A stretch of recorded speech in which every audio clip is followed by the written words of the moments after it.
बिस्मिल्लाहिर्रहमानिर्रहीम। अस्सलाम वालेकुम मेरी यूट्यूब फैमिली, कैसे हो सब। दुआ है कि रब तआला तुहानू सब नू खैर खैरियत ना रखे, अपने हिफ्ज़ अमान च रखे और तुहाडियां तमाम जायज़ ख्वाहिशां पूरियां फरमाए। ਅੱਜ ਅਸੀਂ ਹਾਜ਼ਰ ਹੋਏ ਹਾਂ ਬਹੁਤ ਜ਼ਬਰਦਸਤ ਰੈਸਪੀ ਦੇ ਨਾਲ। ਅਸੀਂ ਬਣਾਵਾਂਗੇ ਰਮਜ਼ਾਨ ਸਪੈਸ਼ਲ ਰੈਸਪੀ, ਗਰਮੀਆਂ ਦੀ ਵੀ ਖਾਸ ਸੌਗਾਤ है और बहुत ही टेस्टी और बहुत ही जी ना ताकतवर चीज़ है। स्पेशली बच्चा पार्टी वास्ते तो बहुत ज़्यादा ही ज़रूरी है कि अगर ये बना के दिता जाए तो बहुत ज़बरदस्त चीज़ है। एक तो बाजार के गंद बंद को रंग बिरंगे जूसा को बच जाएंगे, दूसरा है कि उन्होंने सेहत और जोड़ा है टेस्ट भी नाल मिलेगा। असी बादाम का शरबत बनावांगे 1.5 पाव सॉरी बादाम ने ਜਿਹੜੇ ਅਸੀਂ 3 ਤੋਂ 4 घंटे भिगो के फिर इन्हों का छिलका रिमूव किया तो तकरीबन 3 कप ऑयल चीनी है। चीनी थोड़ी डबल इस वास्ते ऐड कर रहे हैं कि बहुत ज़्यादा गाढ़ा हो जाए तो बच्चे बाज़ पीन तो ना नखरे करते हैं। और 3 ਤੋਂ 4 ये इलाचियाँ जाएगियाँ, कोई कलर नहीं ये जाएगा, कोई ये कैमिकल नहीं जाएगा। तो नाल ना रहना, बहुत ज़बरदस्त चीज़ बनेगी, बहुत ताकतवर और बहुत ही टेस्टी बनने वाला है। वीडियो स्किप ना कराया करो, पूरी देखा करो ताकि जी ना रेसिपी सारी दी सारी समझ आ सके और अगर नोट करना चाहो तो टोटली नोट हो सके। सब तो पहले कढ़ाई दे विच असीं चीनी ऐड करांगे, बिस्मिल्लाहिर्रहमानिर्रहीम, और नाल ही इहदे च इलाचियां ऐड कर देंगे और 3 पाव जिहड़ा ना चीनी है और 3 पाव ही इहदे च पानी ऐड करांगे ताकि असीं जिहड़ा ना इहनूं पकाना है ते उस तो बाद पकाया जाए ना वो प्रोसीजर होएगा। ਹੁਣ ਅਸੀਂ बादाम पीस लवांगे, बिल्कुल फाइन पीसना है इन्हों। हैवी मशीन है जी कमर्शियल यूज़ वाली, इस वास्ते ये 7 तो 8 मिनट लावांगे। अगर नॉर्मली जी घर यूज़ होंगी है वो हो तो फिर वास्ते 12 तो 13 मिनट भी लग जाते हैं, क्योंकि बिल्कुल फाइन पेस्ट बनना चाहिए। जरा जिन्ना भी ये ना गुठली या कोई जड़ा ना दाना नहीं रहना चाहिए।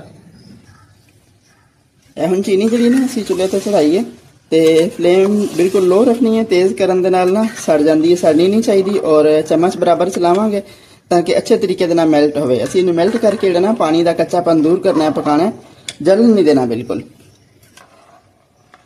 जिनी देर तक साड़ी चीनी पकेगी मेल्ट होएगी अच्छे तरीके से, उन्नी देर तक असी ना बादामां का पेस्ट बना लवांगे। हम साड़ी चीनी ना बहुत सोहने तरीके से पक गई है, देखिए है।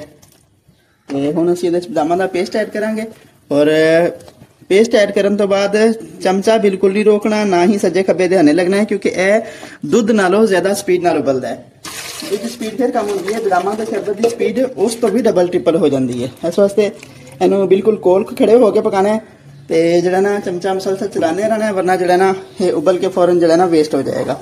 ठीक है जी। हुण असीं इहनूं 8 तो 7 मिनट जरा ना पकावांगे अच्छे तरीके दे नाल, ताकि जो पानी बादामां दे विच है सी वो भी सही जो पक जाए।